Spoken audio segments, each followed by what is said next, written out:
3, 2, 1, action. Dapat tama. Dapat tama. Dapat tama. Dapat tama. Dapat tama. Kung bibigyan ka ng organisasyon, hindi porket malakas lang at tama. Lord, Dapat tama.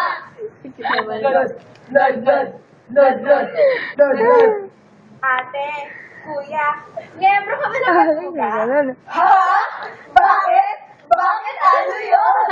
Ang eat, kain, tulog, gala. Effort naman dyan, be! Tunay!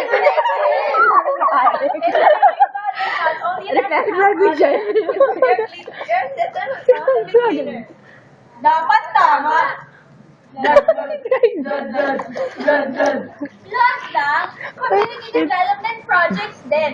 Pwede na kayong sumali sa outreach programs, tree planting activities, at dental mission. Para sa aming partner communities dahil ang isang estudyante hindi lang pag-aaral ang responsibilidad. Talaga?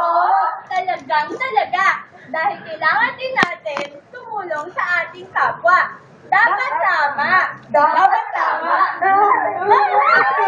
Ay, malaglag kayo. Nakotse lang kayo, guys.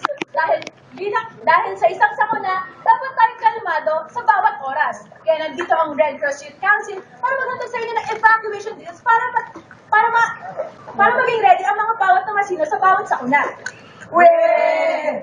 Tama yung narinig nyo. Dahil bilang isang tumasino, dapat tayong handa sa bawat oras. 24 oras. Dapat tama. Dapat tama. Wala pa na ako number niya.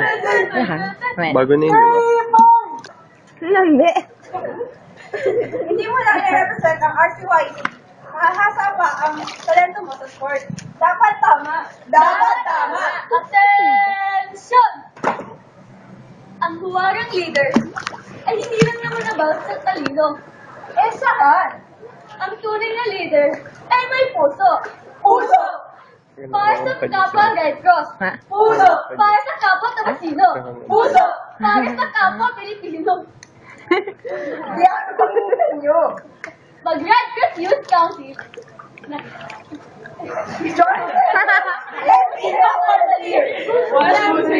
Dapat tama.